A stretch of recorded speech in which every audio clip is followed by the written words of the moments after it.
that nobody should have to go through. But my mom was a single parent. I'll just say this and I'll make it quick. She was a single parent.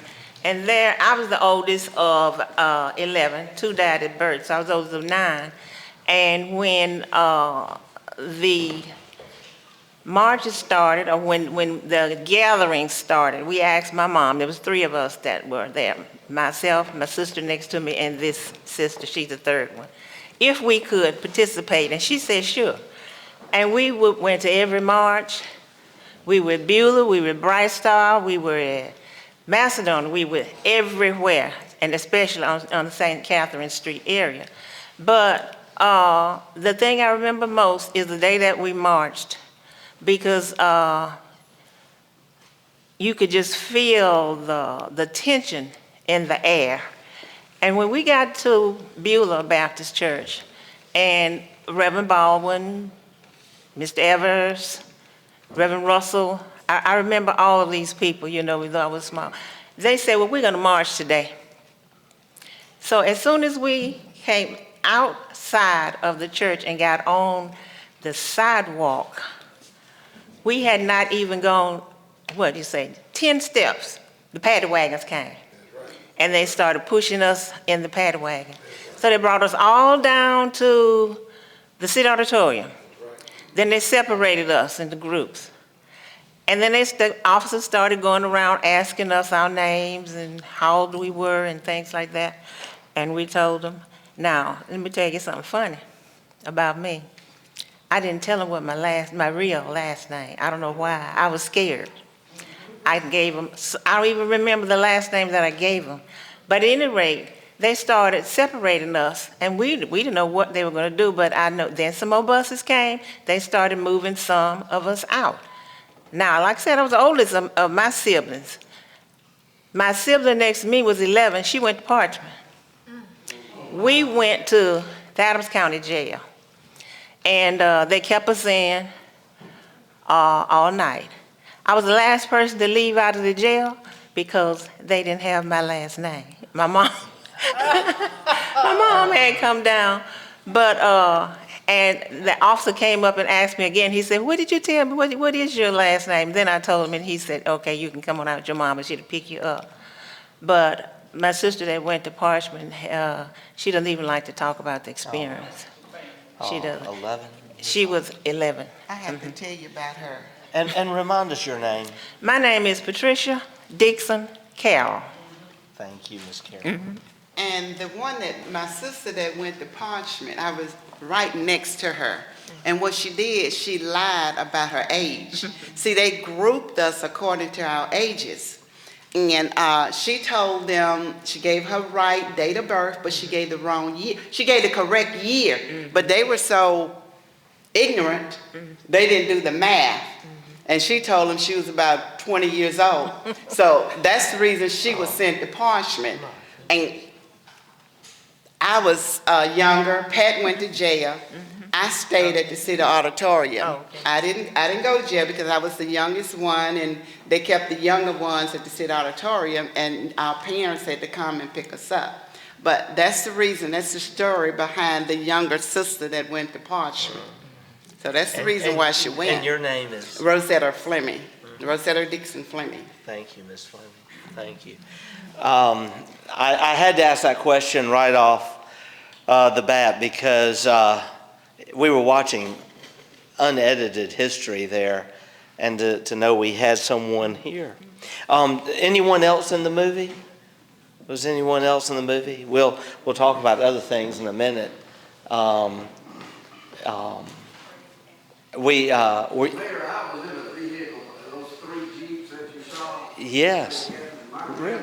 Well, hold on. I'm double fisting microphones here. One's for Facebook and one's for our audio here in the room. Well, I know what it is. Hey, it's so good seeing you here.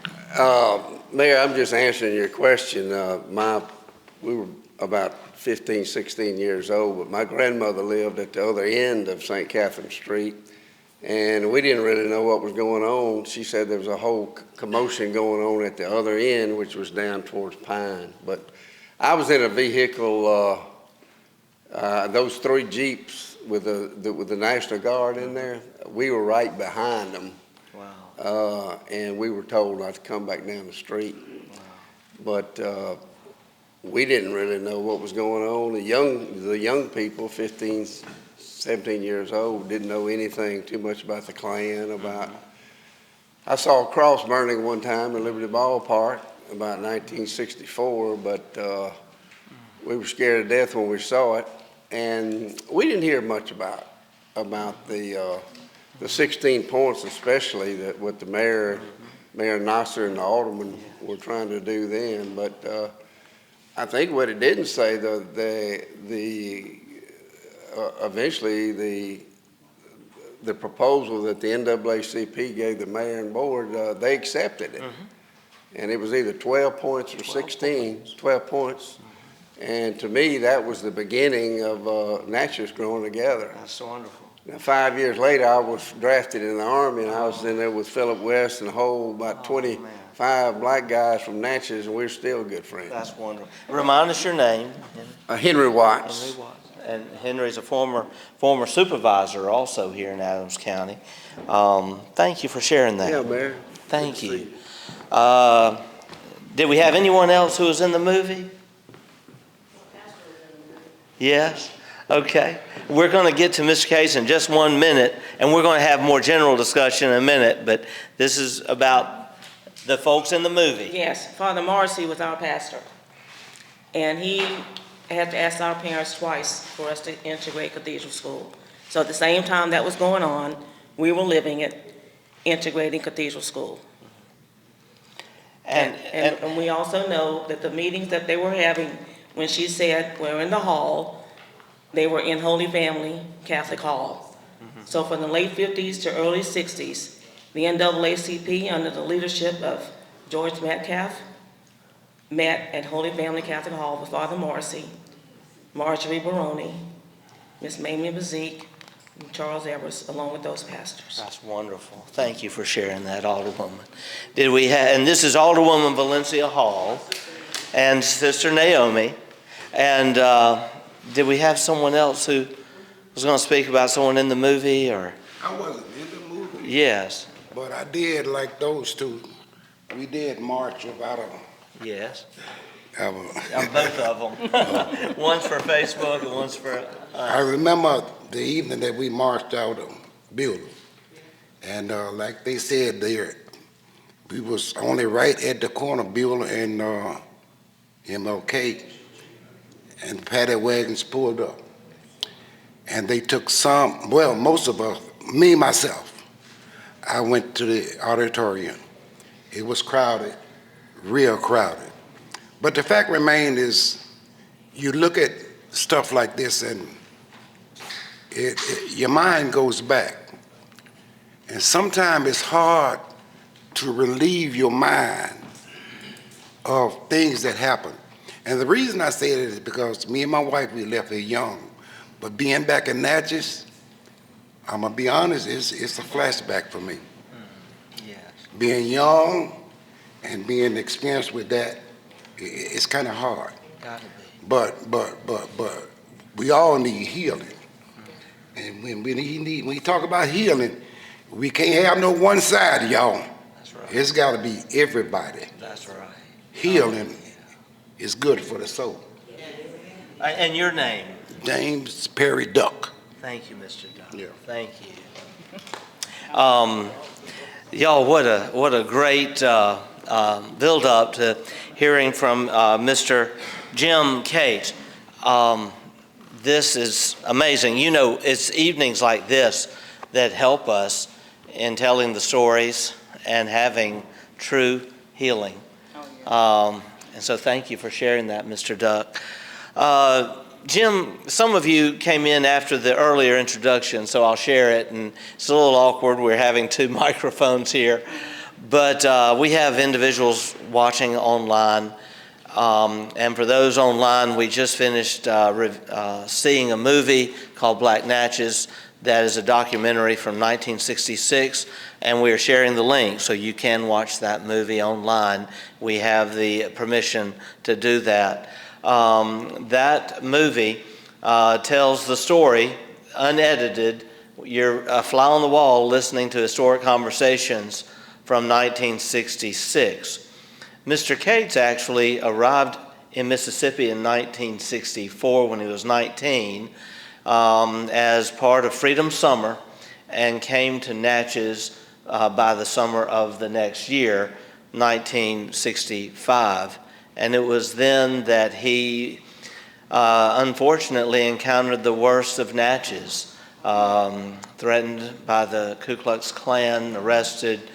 And he can tell that story. He has only been back to Natchez once, very briefly in 1984.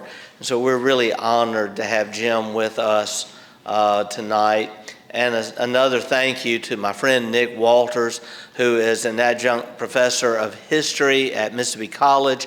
We've been friends 30 years, and thank you, Nick, for making this possible through the work you're doing at Mississippi College in teaching history.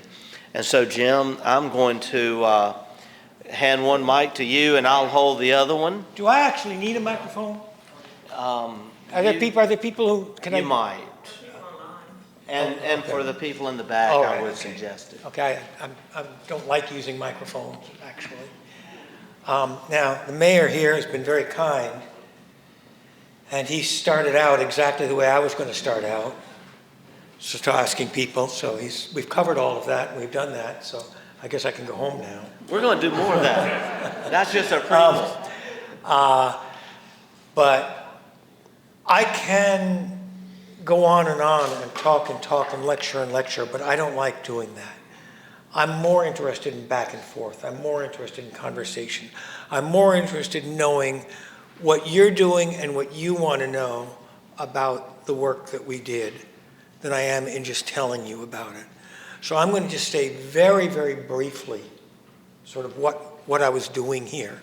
And then I'm going to stop and depend on you back and forth. I had worked with what's now called Freedom Summer in 1964, and I had worked in the northern part of the state, in the northern part of the Delta. But I had originally trained to come down to the Southwest, but during the summer of '64, I never got to the Southwest. And in 1965, when I came back to Jackson, I was planning on going back to the North Delta. But in Jackson, I met with someone whom I think we should all take a few minutes to remember, and that's Dory Ladner, one of the wonderful SNCC staff people who died this spring. And Dory said, look, Jim, you were trained for the Southwest. We need you in Natchez. Will you come to Natchez? So instead of going back up to the Delta that summer, I came here. Now, my work here was a little bit different from what I had done the summer before. The summer before, I'd been doing a lot of voter registration, going door to door for that. Here it was a lot more community organization. The Mississippi Freedom Democratic Party had already established sort of its basis, working, as you saw in the film, sometimes cooperatively and sometimes a little edgily with the NAACP.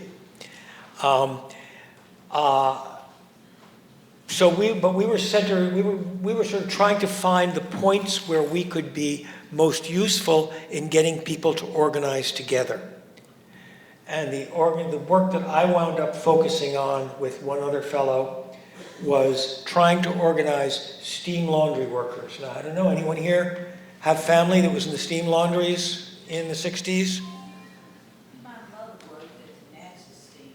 Yeah, well, you probably heard what the conditions were like there then. No water breaks, no rest breaks, no air conditioning in the steam laundries, long hours. And so, that's what we were trying to do, and we were holding meetings to try to get the steam laundry workers to organize. The other big thing that was going on was and a lot of some of the women working were doing more of this side of it. And you saw two of the women in the movie, Edie Black and Posey Lombard, where we're starting to work with the charity hospital, trying to get conditions in the charity hospitals improved. So while I was here, the few weeks, I wasn't here all that long, But the few weeks that I was here, those were the big organizing attempts that we were involved in. And I guess from that point, I'll say the anecdote that you keep referring to, and then we'll turn it over. What happened was, we knew, both within the black community and in the white community, that people were watching us closely and paying attention to us. And the idea behind organizing the steam laundry workers is that we were having meetings that were clandestine meetings. There were meetings when they couldn't be outed as having been at the meetings, or they would have lost their jobs. So what happened was, the Klan was pretty active in Natchez at that time. There was actually 2 Klan groups that were sort of also contesting with each other, sort of the other side of the thing between NAACP and FDP was sort of this. But all of a sudden, the partner, Mitch Gerfield, who was working with me with the laundry workers, suddenly were arrested on a charge of having chased 2 11-year-old kids through Duncan Park with knives. Now, first of all, supposedly we had driven up there in a white station wagon to do this, and I didn't drive. The white station wagon, in fact, that they were talking about was the station wagon that belonged to Ed Pincus and Dave Newman, who were making the movie. Ed was my brother-in-law. And the whole thing set up was that the time we were supposed to have been chasing these kids in Duncan Park with knives was at a time when we were in a secret meeting with the laundry workers.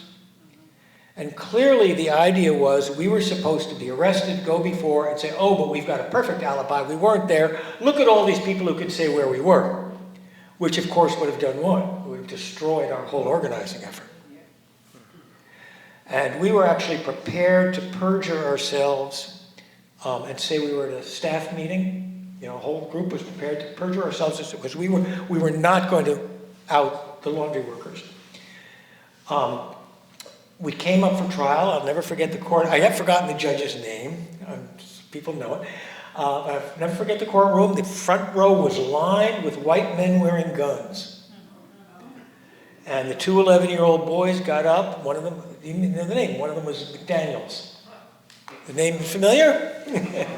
I would love to talk to them. I would love to see those kids again. I'd love to meet with them. Could you explain the connection for some who may not know? One of the Klan leaders. He was the son of one of the Klan leaders. And they gave their testimony. The Grand Wizard, is that not? Yeah. And they gave their testimony.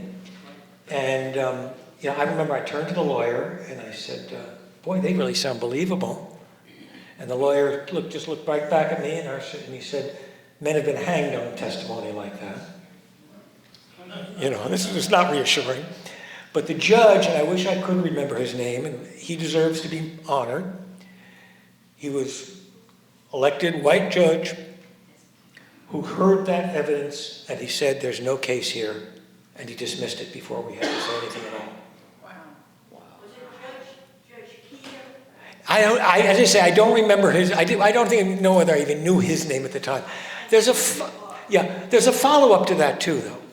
There are actually 2 follow-ups. One is that there were 2 cases that came up right after ours, which were very, very minor cases, which were sort of also kind of trumped up civil rights cases. And both of those he came down with quick convictions on. He had to, preserve. He let us off, but he couldn't. The other thing is I heard that he lost the next time he came up for election. I'm not, again, I don't. But the result was, from that we were staying at the Freedom House on Franklin Street, which is where we lived. And there was tremendous pressure being put on the house, on the Freedom House, by Klan's people circling, the rioters circling. The front windows had already been shot out a long time before. And in fact, one of our workers in the house, he used to sleep on the couch right under the front windows. Right under the front windows. And he said, I always did that because that's the safest place if someone's going to... But anyway, there was a couple of nights went by and it was getting tenser and tenser and tenser. And I'll tell you this story. We were trying to sleep. We were all pretending, trying to sleep. It was circling around outside.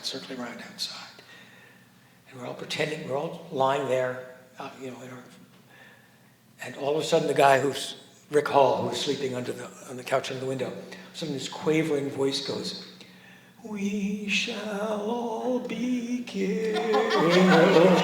We shall all be." And you know what? It broke the tension. From then on, we were back on top. But the tension was mounting. And the project was feeling that Mitch and I had become a lightning rod. And so at that point, much earlier than we had intended to, they said, it's better for the whole project if you two just leave Natchez. So I was in Natchez even for less time than I expected. I left. I had planned to come back at Christmas time from my college. I was a sophomore in college, a freshman. Yeah. I guess junior year in college, but no, sophomore. But I was planning to come back, but family things got in the way, and I actually literally by minutes missed my ride back to Natchez with Posey Lombard coming down from Massachusetts, literally by minutes. And it was 19 years before I came back to Natchez. So that's my story. And I'd love to... Please, I was a volunteer. I was white. I could come in and I could walk away. If you want to applaud people, the people who are heroes are the people that you saw in that film and the people who are here tonight. Amen. The people who day by day lived the story and continue to live the story. And those are the people who need to be honored. We are nothing to be coming down.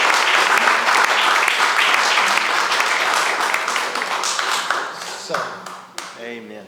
So well said. Jim, would you, I see someone who has a response. At this time, what I'll do is bring this microphone over to you, and we'll... I was in that film. You were? Yeah, also I went to part. Really? Yeah. Could you tell us what part of the film you were in? Oh, the part that when the National Guard going by, Yes. up to the on St. Catherine. Yeah. I was in that film. Wow. Right. Also, I went to Parts. How old were you? Around about 24 years old, something like that. And you don't hear about what happened in Parts? Yes.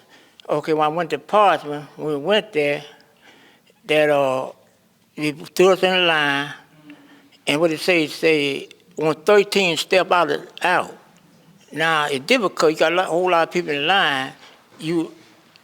14 step out, they'll beat them. That's what they do. But anyway, when we carry inside, it's terrified what I'm going to tell you. When you take the inside department, maybe strip of clothes off, buck naked. And then what it did then, it give us some stuff, look something like milkshake. And we drank it, and it'll clean you out, your bowel. And I'm going to tell you a terrified situation.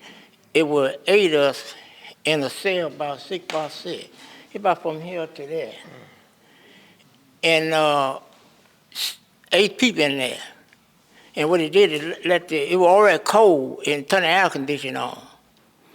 And then what it did then, couldn't everybody use the commode. Right. And we had to walk around in human species. Right. Awful. That's right. Yeah. And it terrified us. If people come along, had women thing come along, we were buck naked, come along see her in the cell, buck naked. It was terrifying, harassing. How long were you there? 3 days. 3 days. And in 3 days, I didn't sleep. You couldn't sleep because you study move, because you stop moving, you probably freeze to death. I'm so sorry. No one Right. should ever have been treated Yeah, it's terrifying. with that Right. horrible, Yeah, it was horrible, terrifying. hateful treatment. And your name? Robert Madison. Thank you, Mr. Madison. Thank you for Yeah. Thank you for sharing. Right, okay. Yes. Okay, I'm going to make my way back here. Can everyone hear, or do I need the other microphone also? Y'all are okay? Okay. Yes, I went to Parchman. And I was looking, I wasn't in the film, but I was looking for my mom and my husband at the time. I went to Parchman. Came out to church, as everyone is saying, and they loaded the sin.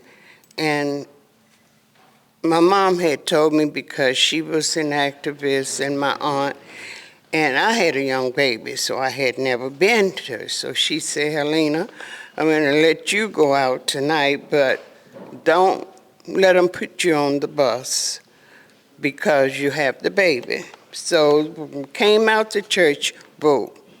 They was lining up everyone in the bus, brought us to the auditorium, and we was there for hours and hours, not knowing anything. They wasn't telling us anything.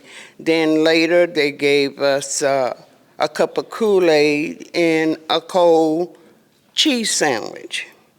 Around 2 o'clock in the morning, they lined us up. It was October, I never forget, because it was just so cold and rainy.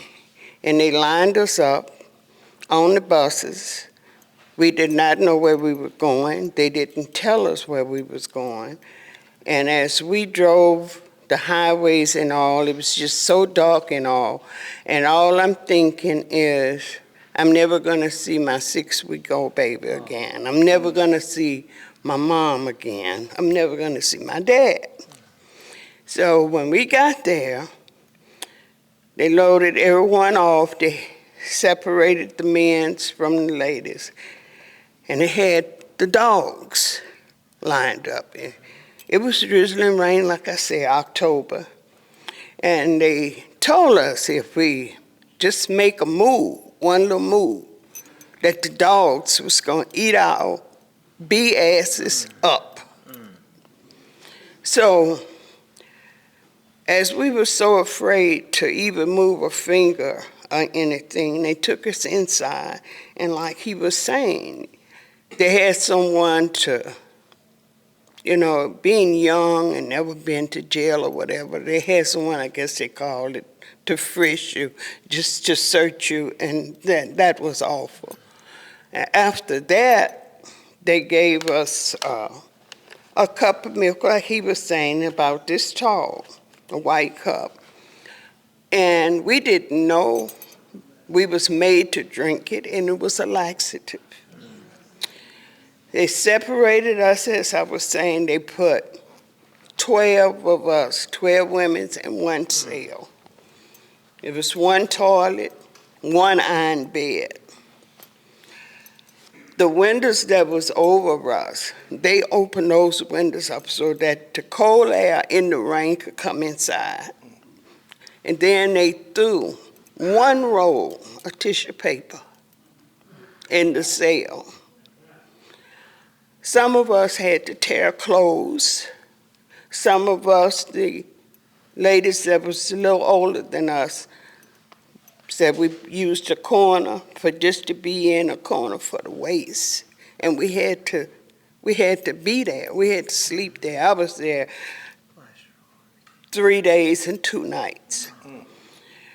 And it was just horrible. They brought our men out in the cold weather, buck naked, had the dogs on them.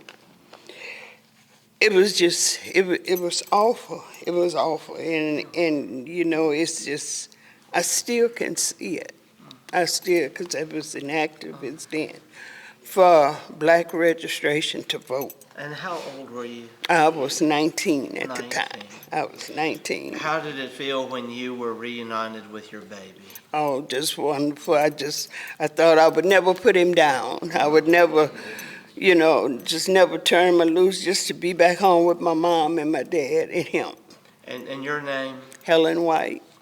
I was Helen Smith at the time. And my name is down at the courthouse, at the auditorium. Proud to take a stand, so. Thank you, Ms.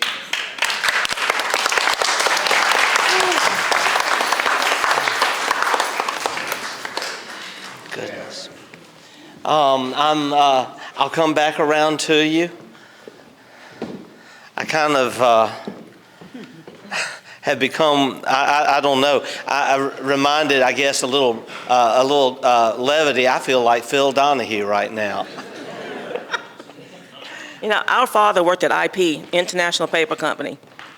You know, some blacks worked at Armstrong, but he was at IP. And once we integrated Cathedral, the men that he worked with stopped talking to him. So he was ostracized by the men he worked with. And, you know, people do change, because one of the men who stopped talking to him back then embraced me in 2001 at St. Mary's at a function. The nuns were leaving Natchez, the nuns who service Cathedral, the Daughters of Charity, and my father was on the program. I went. At the reception, the wife and the husband both embraced me and said, "We miss you, but we're glad you're back in Natchez." People change. And the children of this particular couple befriended me and my sisters. Their son did not. He was a staunch racist. But the girls did. And to this day, I will never identify them, because they risked being bullied at school because they played with us. And we also got it from the black community. So we got it from blacks as well. I know I did, because they thought, well, y'all think y'all are too good because you go to Cathedral. Thinking, y'all don't have a clue. Like we had a choice. We're children. Integration was going on. And what we also found out later on, I did as an adult, that in '64, 2 of my sisters went the first year. The 2 of us, there were 7 girls, we all went. 2 of us went the second year. But we found out that our Bishop Giroux at the time, didn't want too many kids from Holy Family going, because he knew the unrest and he knew what we would be facing. So I was the only black kid in my class for 2 years. That's a story. Okay, hi. My name is Steve William Pike. I went to Parchman. I went the first night. They left, they took us out 4 in the morning. And like they said, we got on the bus, and they said paddy wagon, but they had them black buses that they had painted black out in front of Beulah Church when we came out. When they had told us about marching, they had already said if we marched, what would happen. But Charles Edwards said, so be it. And when we came out of there, they put us all in their bus. I was 23 years old.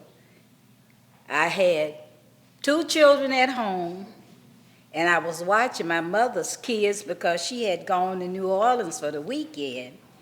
And she said she told my grandmother when she heard it on the radio that we was going, she said, I gotta go home. So my grandmother said, well, you said you wasn't going till tomorrow. So she said, I gotta go home. That girl is a show, is there on that bus, she on there too. And I stayed all the whole time. Everybody came home that Thursday. And like they said, it was not a good feeling.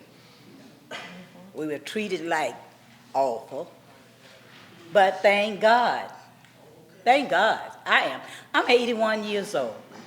I am so grateful that I'm still here, and I got my faculties. They're not going too far. But anyway, that's it, you know, and it wasn't good, like they said. It was horrible. Thank you, Ms. Hardison. We have a gentleman back here who is also a survivor of that ordeal, and he's hiding behind the column. And so I'm going to ask you, if you would, to come out where we more can see you.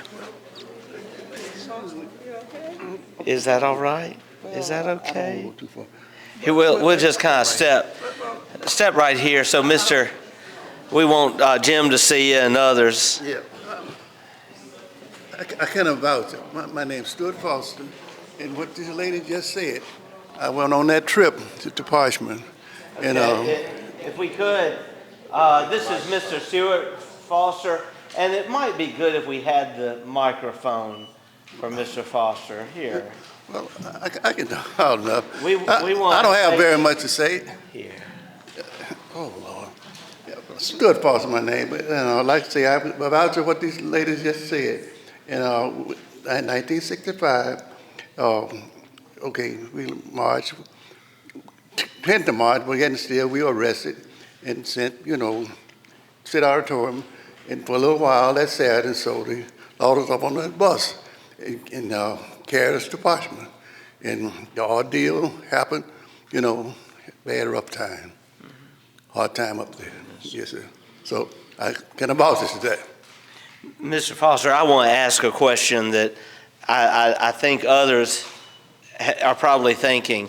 We've heard now from several of you who went through that horrific ordeal. What I have detected in each of you is a love, and a love that is in a way hard to comprehend given what you experienced.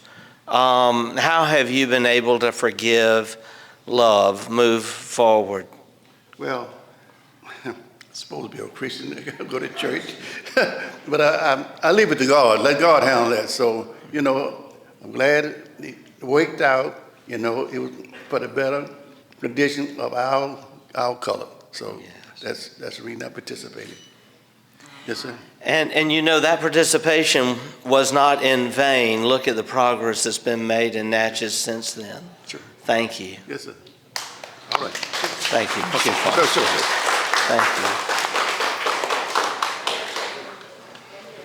you. I'm walking around. I see, okay, Dr. Wright, let me get over. Jim, is this what you wanted?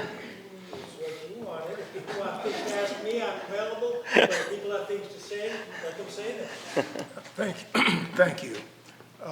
Here, Dr. Wright. I'm a student of African American history, us. And I've heard the horror, I believe the horror, the results of your efforts to make things better. But I want to share with you a bright spot.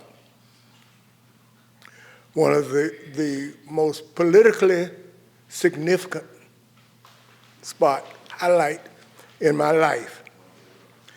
I had the opportunity, let me back up, I was not here and had a chance to march in '65, but I did have a chance to march in '62 at the March on Washington. I was on active duty in the military. I was 24 years old, felt like I had no reason to be there because I couldn't vote. But I was expected to go and defend the Berlin Wall. I got a letter that said, "Greetings from the President of the United States. Your friends and neighbors have selected you." If any of you got drafted, you'll remember that. But that's not what I want to say. I want to say that over 250,000 largely black folk were shoulder to shoulder. I was 24 years old, took some chances, but I had a chance to be there to hear Dr. King deliver his speech.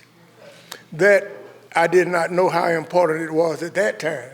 Over the years, I have learned that that's a privilege, that many people wanted to be there. I did not know how fortunate I was, but that has been a part of what made my residence in Natchez possible. I thought it necessary to put your money where your mouth is. And I felt like I was a new doctor, that I could come to Mississippi and serve the people that I was talking about. And I spent 40 years on Martin Luther King. and I've enjoyed it. But I wanted to share with you the joy I felt. I thought we were finally together. Can you imagine shoulder to shoulder, 250,000 of us? May I respond to that? Can I respond to that a bit? I got one more point to make. One more point to make. I felt like we were together. You know, we were tribal people in Africa, and we've been at each other's throats, blah, blah, blah, historically, but 250,000 of us were together. I heard not one foul word, no obscenity, get out of my way. If you saw the pictures, everybody was just like that. But everybody was so polite. Folk had come from Galveston, Texas, all night on buses, falling asleep. I heard nobody complain about their toes being stepped on. Nobody got their pocket picked. Folks were frying chicken and giving it away. I felt something.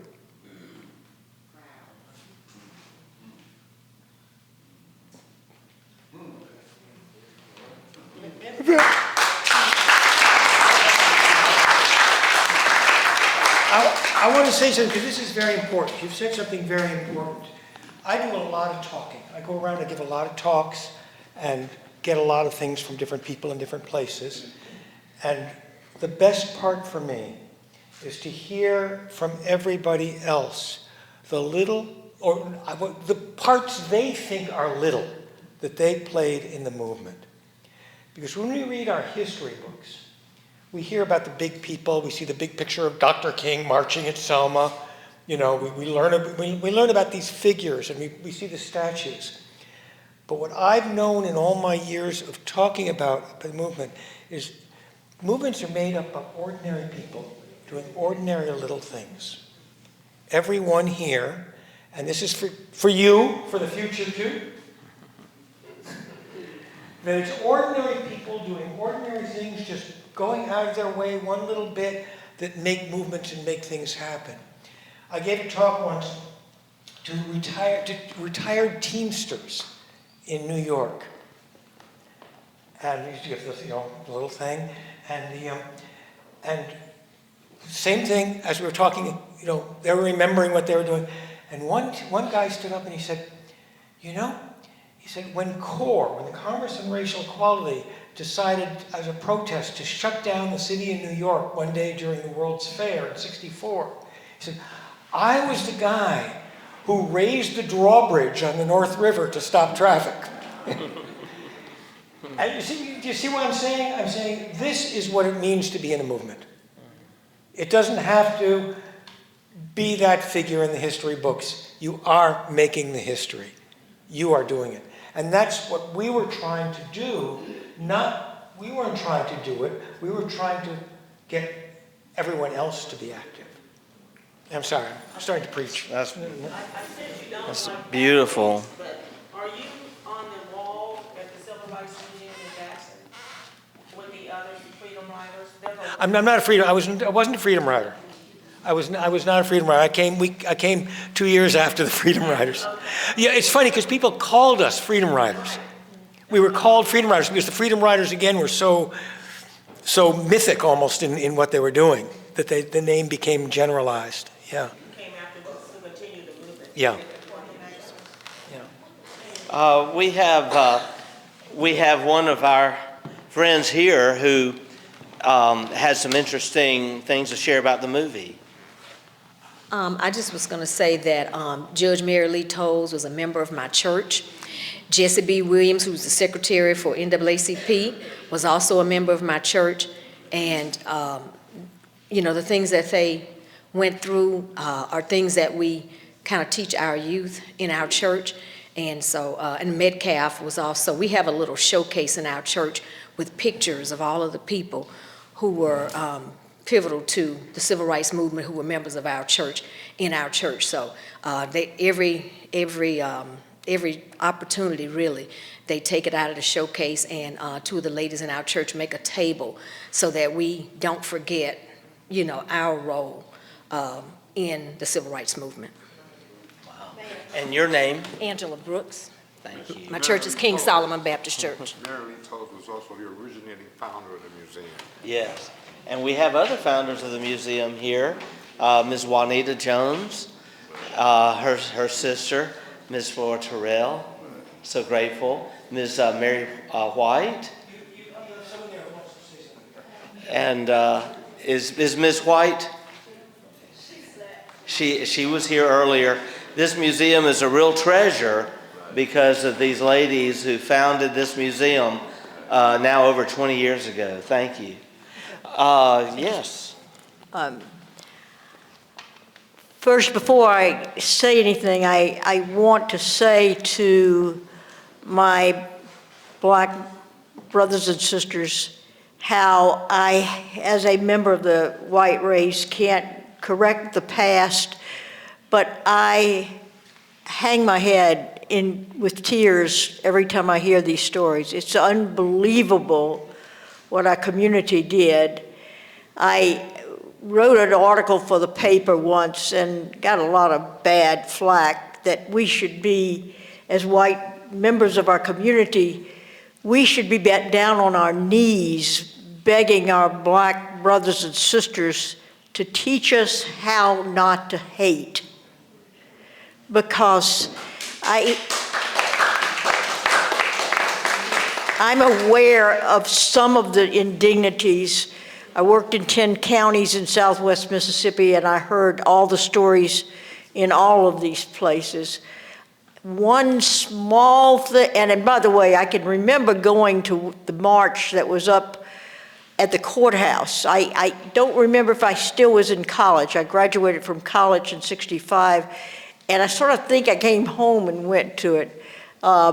But I was a little reluctant because I was on Wall Street and Pearl Street sort of leaning toward the march. I was always a little bit afraid. And that's why I know it takes courage. And to my grandson, who is visiting from Barcelona, Spain, I want to say that you're hearing about finding your way in the world and standing up for justice. And people as young as my little grandson suffered to help their black brothers be treated with dignity. That's all they wanted, was to be treated. Now, one of the things I want to find out, and I have never been able to find out, and if anybody here has a mother or grandmother who was there, I would like for us to make a list and list their names. Marge Baroni, who was my mentor, and I was 25 years younger than her, same age as her oldest son. Marge and Father Maroney were my very best friends, and I would come home. My older brother, by the way, was at the March on Washington. He was a Catholic priest. He, against the bishop's orders, went to the March on Washington, marched throughout Mississippi with his Roman collar on. He later left the priesthood. But he was an inspiration to me, and my younger brother was inspired by the Catholic Church printing in the 60s a document called The Sin of Racism. And when I was in high school, I would always speak up about how we had to end integration, and I can assure you there was not one other student at Cathedral School in the 1950s who supported me. And I was pretty ostracized in a limited way. I never suffered what my black brothers and sisters suffered. But one thing I don't know, Marge Baroni and I decided when Natchez was about to burn down after the death of Orvis Jackson, we sent out together letters to every black and white church in the Missoula area. And we asked for women concerned about Natchez to come together. And 150 women came to the basement of St. Mary's Cathedral. We all sat and talked about what we wanted for the future. And it was the most beautiful meeting. And I have in my mind, we did not write down who came because we were scared to death. We did not take any pictures because everybody had told us, do not be in a picture. It is dangerous. Only because we had a new priest, Father Paul Hessian, and Monsignor Fulham had left were we given permission to use the church, because Monsignor Fulham probably would have thought we might bomb the basilica. But we did meet, and I had signs all over the basement of the church that the hottest place in hell was reserved, and I want my grandson to remember this. The hottest place in hell is reserved for those who in a time of crisis say nothing. So I have tried to speak up, and it's given me some pretty ugly comments from some people in this community. But what I want to know is, who were the 150 people came that night? I couldn't remember when we did it. So I had to call up Mary Lee Toes, because I was very good friends with Mary Lee and Mamie Mazik, and was on the board when they first started this institution, when it was over there by the Waterworks building. And I was working for the Planning and Development District. But those women who came, it was 125 of them. 25 were white. And one was like Grace McNeil, Gladys Smith. I would have to scratch my head to come up with their names, but I have come up with them. But I don't know, beside Mamie Lee and Mary Lee Toes, and I don't know who the black ladies were. And if anybody can help identify them, maybe they could give the names to this center, and we could get a list of it, because it was a huge success. Only we agreed to meet on another month, and I don't know if it was the next month or if it was the next 2 months, but I was running around town one morning putting out the flyers at all the churches to announce that the meeting was going to be that week. And somebody from the Natchez Democrat came up and said, "Oh, you don't know what happened last night." And I said, "No, I don't." And I don't even know what happened. There was one of the many bombings. I don't know which bombing. There were so many horrible bombings that they run together in my brain, and I don't remember what was going on, because it was a time that it was desperately horrible. More for the blacks, but just witnessing it was terrible. And I cried when I remember holding my newborn baby in front of Mayor Nasser's store. And I have to confess that my father was on the Board of Aldermen. And according to my father, he was always trying to get concessions. And the mayor did make a concession, if y'all remember. And so the Klan bombed his brand new store out on out on Martin Luther King. And I was sitting there holding my newborn baby, and just tears rolling down my face, thinking, I want to get the hell out of here. In fact, in the summer of '64, that you were our leader, what's his name? Hi, Jim. Hi. In 1964, I was a junior in college, and I went to the Freedom House and welcomed you all. And then the next day got on an airplane and went to work in Maine for the summer. Wow. But if anybody can help me put those names together, I would like to get a list. Thank you, and for always being there. And remind us your name. Mary Jane. Mary Jane Goday. Thank you. Y'all, we are about to be out of time. And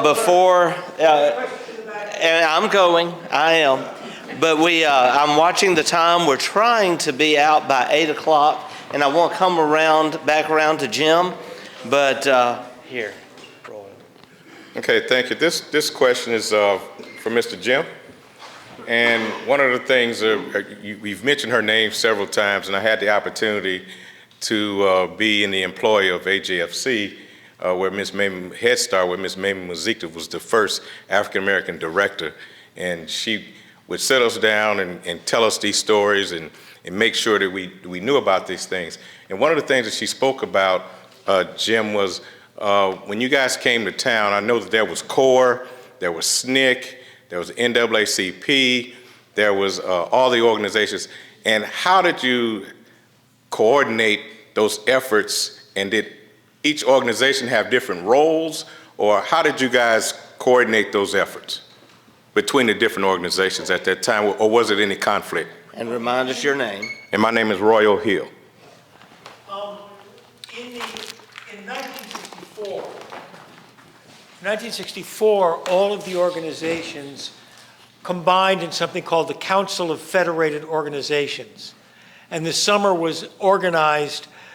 The shock troops of that were mostly SNCC people and CORE people, with NAACP providing legal support, and the SCLC stood in the background just as sort of an umbrella background organization that had, I think they helped a lot raise money. By 1965, COFO, the Council of Federated Organizations, had sort of separated out until the political arm of the summer of '64, the Mississippi Freedom Democratic Party, became the active organizing unit. The NAACP, of course, had been ongoing all this time. And as we were talking about before, the national NAACP did not approve of most of the work of the Mississippi NAACP. They were much more conservative. And that's, Medgar Evers had got into a lot of trouble with the national because he was far more militant and working with people setting up voting rights things. There was, as you saw in the movie, after Medgar Evers' death, when Charles Evers took over and wanted to sort of consolidate, I gotta say, consolidate power, there was a lot of tension between the Freedom Democratic Party people who were trying to build up local organizations and local strength and local power, and the NAACP, which sort of wanted to control events and control, and that's what you saw being played out in the movie, a little bit. Ultimately, underneath, everybody was on the same side, but the problem that was going on, as was articulated, as was said at the very end of the movie, is that they couldn't get it together because you ain't mad enough yet. And that, and you know, and that's sort of what it took. Does that answer your question? Yes, it does. Thank you. Yeah. Did you ever have any encounters with Fannie Lou Hamer? Pardon? Did you ever have any encounters with Fannie Lou Hamer? I met Mrs. Hamer. Yes, I met Mrs. Hamer. One of the great people of this earth, quite frankly.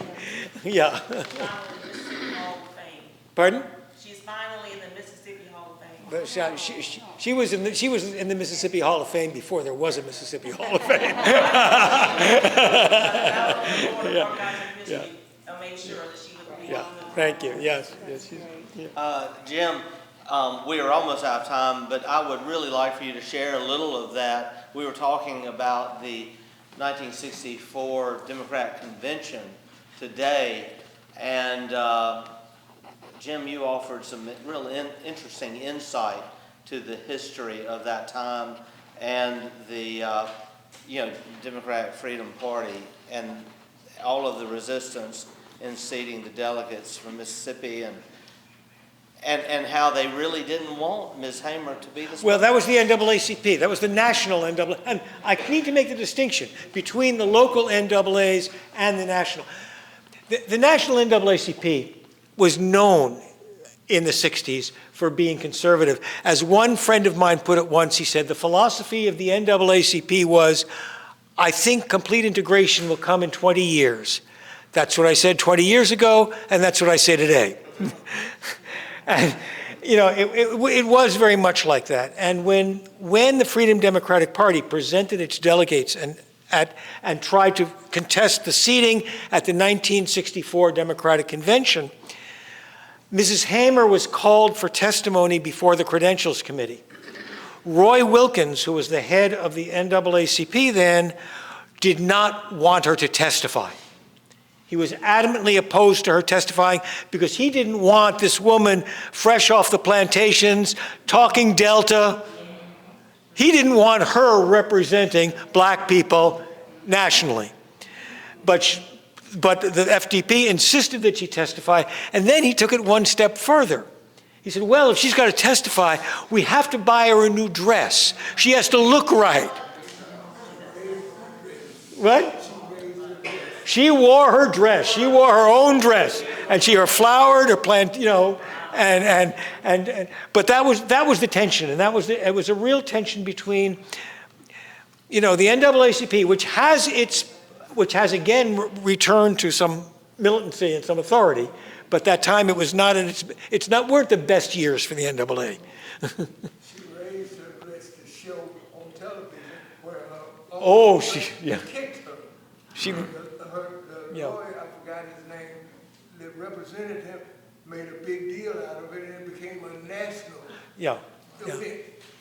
Yeah, that was the event when she started. Some of you may not know this. She started to give her testimony to the Credentials Committee, and it was being carried live on television. And President Johnson and his people were so upset watching it, they did not want it covered. He hurriedly called a press conference to announce something very minor to get the national attention off her testimony. And the press conference was about the nine-month anniversary of the governor of Texas having survived the Kennedy assassination attempt. I mean, that was how minor it was. But it backfired on him, because while the network switched away for his press conference, they replayed Mrs. Hammer's testimony in full on prime time that night. So that was in fact one of the successes of the convention. Y'all, we are so blessed to have Jim here, and I have a presentation to give you in just a moment. But before I do, is there anything else anyone would like to share before we get to the close here? It's been quite a time. Yes. Everybody who spoke and told your stories. Yes. We cannot let those stories die. We cannot let those stories die. That's right. Well said. Tell your children. Make sure you tell your children. I'm going to push things one little bit further with one more anecdote. I gave a talk in Hattiesburg once, and a black USM college student came up to me afterwards, and he said, "Was it really as bad as all that?" And my first reaction was to say, "Go ask your mom, go ask your grandma." But my second reaction, and I think this is important to keep in mind, was I said, the fact that you have to ask that question means we won. The fact that you can't even imagine how bad it was means we won. I'll hold it for you. We have one comment here. I'll hold it for you. Good afternoon. My name is Leola Harris, and I've been in Natchez, Mississippi all of my life. I never missed a boycott, and I never missed a mass meeting. We marched from China Grove Baptist Church one night. I remember distinctly that we were at China Grove on St. Catherine, and when we came out, well, we were in the choir, because I always sang in the choir, and we were saying, "We shall overcome." So Charles Edwards led the march, and they came out the church and went down the sidewalk, and then they had people over in Natchez City parking lot. The Klansmen who were there with their guns had ordered to shoot us when we came out the church. So by the time the choir was the last one to come out, so by the time we made it to the steps to come out, Charles Edwards and the group was coming back into the church. So we did not march that particular night. There was another night when the Parchment idea, I was not sent to Parchment, but the night before we had a mass meeting, and the morning afterward, that's when they marched, and after they marched down the street, Charles Edwards asked them to give them permission to stop and pray in the street. Then they returned and came back to the church. So when they came back to the church, as he was leaving out for the second time, he said, "Well, everybody can't go to jail." He said, and I was with Mamie Lee, he said, someone need to make contact with him and Martin Luther King. So they was, at that particular time, they were trying to lure him into Mississippi so they could assassinate him, Martin Luther King.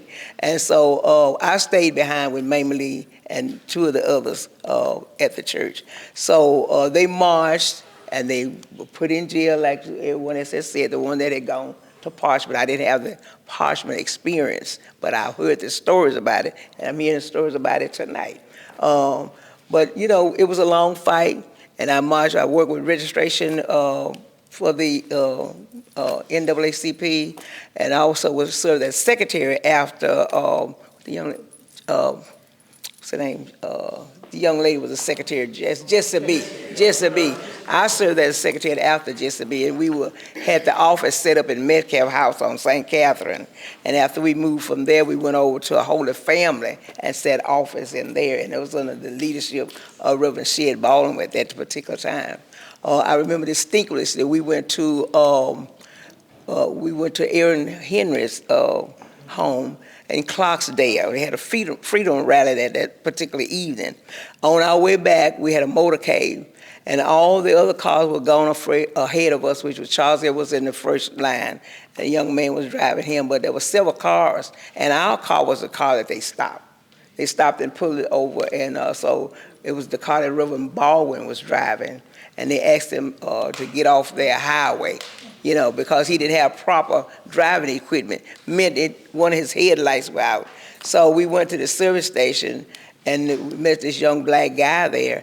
And far as we could see, they had arrested Reverend Baldwin and put him in the car, and we just could see the tail lights of a car like in a bean field. I said, oh, they're going to kill him tonight, So this young man said, I know this lady that live here, and her name was Unita Blackwell, who later on became the mayor of the city of Shockey County. So the young man directed us to her house, and she was just making back from Washington, D.C. at that particular time. So we got in the car with her, and she carried us to the jail where they had carried him and locked him up like way out in the country somewhere. And so she said, that's the jailhouse right there, that's easy in. So the highway patrolman told her, you're going to be in court in the morning. So knowing Unita, she got up the next morning. We all went to court that morning. And so she posted, she said, I'm going to post his bonds for him. She said, I just made it back from Washington, D.C. She said, and they owe me anyway. So his fine was $400. So after they released it, we came back to Natchez, and they had a mass meeting that particular night at Julia Calhoun's church down on Quitman Street. And so during that particular time, the NAACP decided to send Ms. Blackwell her money back for that particular time that she had paid his fine for him. But we marched to Armstrong Tire and Rubber when George Metcalf was bombed. And during the time we marched there, it was asked us to turn around because we could be arrested because we on private property or something over by Armstrong.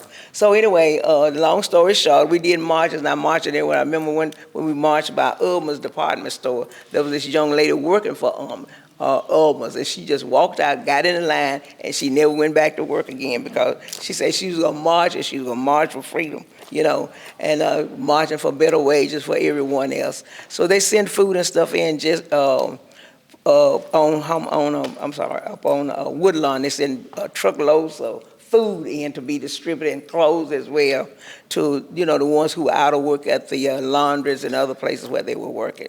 But I enjoyed what I was doing, and I was always alone. I was riding by myself, and I always wondered, they never picked on me or anything. And I found out later, I said the reason why. I think my dad used to work for this man, and his son, Odell Anders, was the secretary of the Ku Klux Klan, and we did not know that. But they never bothered my brothers or anything, or any of us, But I decided I was going to march, and I was marching for freedom to make things better for everyone else, in Natchez, Mississippi. So thank you. Thank you for the opportunity. Thank you so much. Thank you. Y'all, we are out of time. One more thing.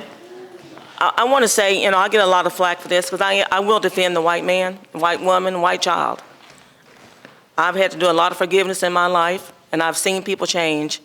And I will echo what Mary Jane said, because there are many white people in this community who suffered because they fought for the rights of the blacks in this community.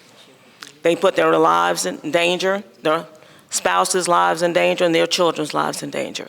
And I will be writing soon about one of those women, Marjorie Barone, and bringing her to light in this community. Because as she fought along with Mamie Mazik, Father Morrissey, Father Danny Hay, Charles Evers. Father Morrissey, Father Danny Hay were white priests at Holy Family. Yes, I said Marjorie Barone. That's who I will be bringing to light in this community, Marjorie Barone, and what she and her family suffered from the Klan and the white community here, and her religious community like Mary Jane at St. Mary's. Thank you. Thank you so much, Alderwoman. Y'all, it has been a wonderful evening. I have a presentation to make. Oh.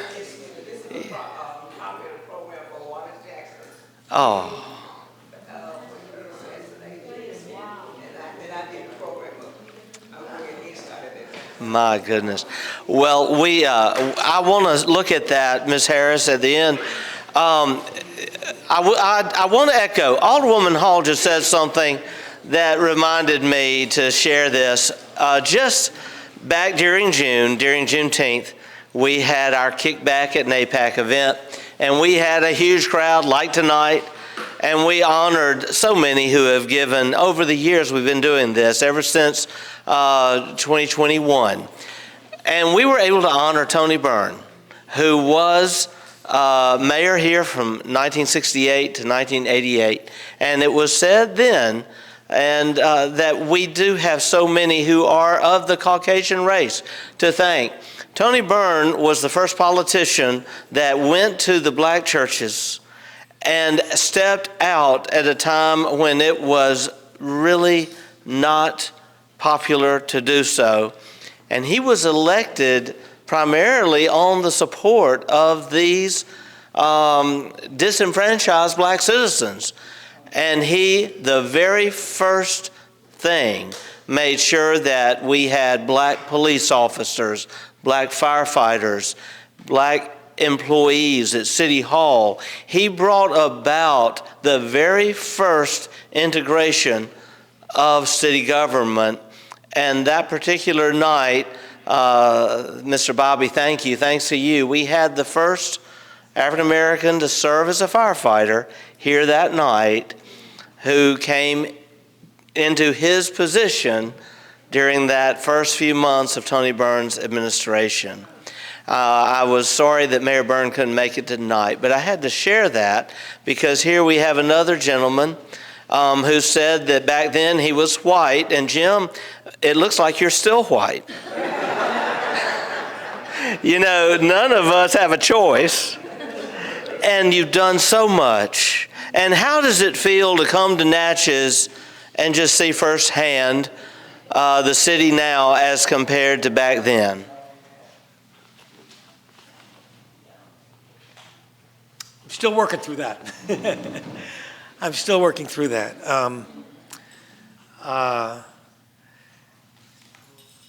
It's very good to be back. It's very good to feel welcomed. And I hope I get back again. We did too. Thank you. We have something we want you to take home with you. And it's just something to express our appreciation. It's a certificate of recognition. 60 years ago, a brave young man from Connecticut came to Mississippi to make a difference. He was one of over 700 volunteers, mostly white, who were determined to join in a movement across Mississippi to help disenfranchised black Southerners reclaim their legal rights to vote. The year was 1964, Freedom Summer, and he was only 19. Little did he know that a year later, in August of 1965, he would find himself arrested in Natchez, falsely accused, and threatened by the Knights of the Ku Klux Klan. He experienced the worst of Mississippi, but he made a difference, and our state is better because of heroes like him. James Cates, Freedom Summer volunteer and patriot of the American Civil Rights Movement. Thank you very much. Thank you. You're going to have to stand for this.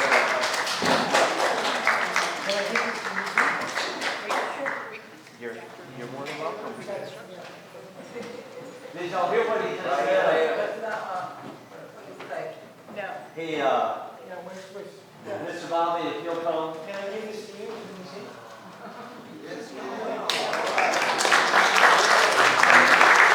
Mr. Bobby, if you will, on behalf of the museum, come and close us out. Well, I'd like to thank everybody for showing up. And for me, telling our story is telling the story of us, the people. The struggle that we've gone through, the struggles that we still will have to face. But those challenges won't be achieved or met unless we learn the value of those sacrifices made by those that lived it in the past. To understand the gift of compromise, the gift of building a relationship, and the dream to continue to move forward so our children can experience a better place to survive. Here at the museum, it is our goal to document and keep it in a position, in a place where all of us can come and look and see what people can do together, as well as the greatness of the, I think, the special part of this city, to let our history be shown that we are in the forefront of building something that will affect those across the nation as well as Natchez. Thank y'all again. Thank you. Thank you so much for coming. Jim Case, thank you. And God bless all of you. Mayor, thank you too. Thank you, Jim.